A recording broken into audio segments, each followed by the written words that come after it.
接着上一期讲，我在路由器里面发现了 UTP 攻击，在经过一番查找后，最终锁定了这 UPT 攻击在这条线上，于是我把它给拔了，但是网络依旧没有恢复过来，当时拍摄设备也没电了，于是只能明天再过来一趟了。到了第二天，我首先来到了办公室，问他们网络怎么样了，他们和我说，自从我昨天给路由器设置了静态地址后，网络就再也一直没有出现了问题，但是这些 WiFi 依旧连接不上。然后我又回到了机房，我打算用电脑接到大交换机上，看看目前网络怎么样了。结果电脑接上了交换机，不出意外的一样，电脑没有任何网络。于是我查看了一下电脑 IP 地址，结果和昨天的症状一样，电脑没有任何 IP 地址。于是我电脑跳过这些交换机，直接接到路由器上试一下，看看能不能上网。让我没想到的是，一接上去后，电脑就有网络了， IP 地址也显示了出来。其实这个时候故障点已经很明显了，但偏偏这种故障我是从来没有遇到过的，所以我一时不知道从何下手。值得一提的是，这些监控也是接到这些交换机上的，但是不管你怎么折腾，监控貌似从没有任何影响。现在的情况依旧是 WiFi 连接不上。这时候我电脑在接回交换机的时候，却发现我电脑又可以上网了，但是我啥都没有做啊，网络怎么又自己恢复了？当时我就怀疑这些网线另一头是不是接了什么设备，把整个网络给扰乱了。毕竟路由器之前还检测出了 UDP 攻击，我把昨天带有 UDP 攻击的网线再接回了交换机，看看网络有什么变化的时候，却发现这 UDP 攻击居然莫名其妙的消失了，它最后出现的时间永远定格在了我昨天拔线的时候。我又试了下拼这个 IP 地址，却发现这个 IP 再也拼不通了。之后我就更加好奇这条线另一头到底接的什么样的设备，于是我就用寻线仪开始了寻线之旅。由于找线过程实在过于漫长，这里我就跳过了。当时我以为这条线会接到某台电脑上，后面我找到这条线，它居然是接到1楼的 AP 上的。但是我拆下来的时候，我发现它的 MAC 地址和路由器记录下来的攻击地址压根就对不上。于是我就用 MAC 扫描器来把整个网络扫一遍，我挨个对比了列表里面的每一个 MAC 地址，却发现那个带有 UDP 攻击的地址却凭空消失了。但是为了保险起见，我还是将这个地址放进了路由器的黑名单，但即使拉黑后一样是解决不了 WiFi 连接不上的问题。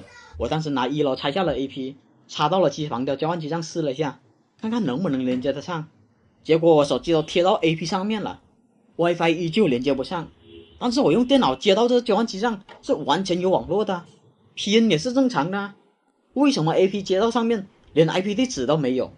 我以为是这个 AP 配置出了问题，于是我进入了后台，把 AP 还原出厂试了下，没想到即使还原出厂了， WiFi 依旧连接不上。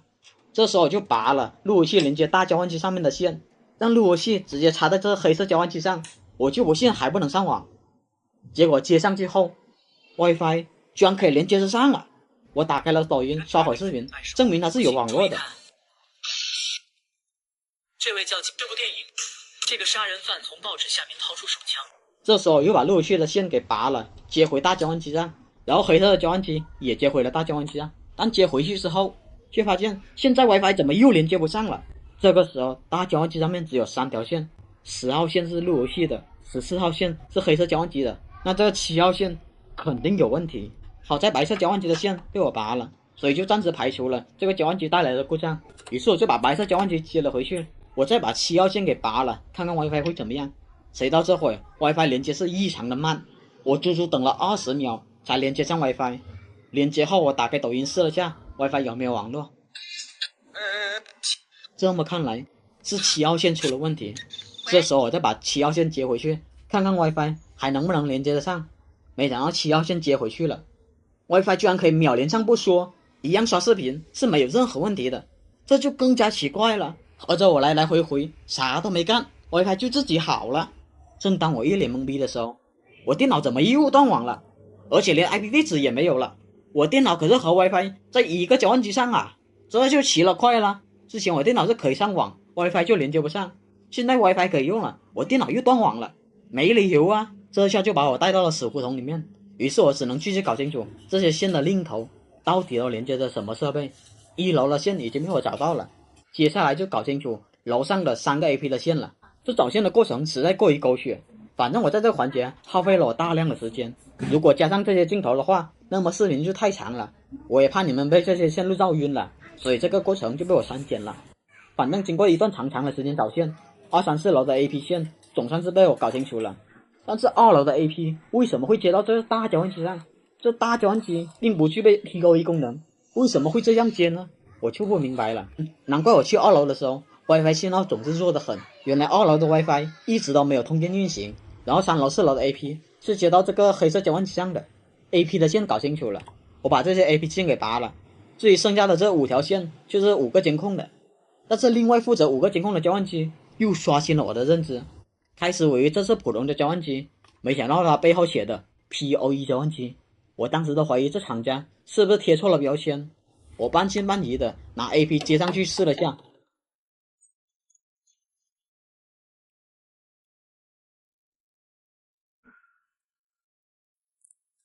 我操 ，AP 居然亮了！要不是我亲眼所见，我都不相信这玩意居然还是 PoE 交换机。看来还是我从业时间太短，连塑料壳的 PoE 都没有见过。这交换机上面的线我也搞清楚了，1号口是接到大交换机上的，2号和3号口其实是一条网线，但是被分成了2条使用，他们一条分别负责1个监控，另外一条负责4个监控。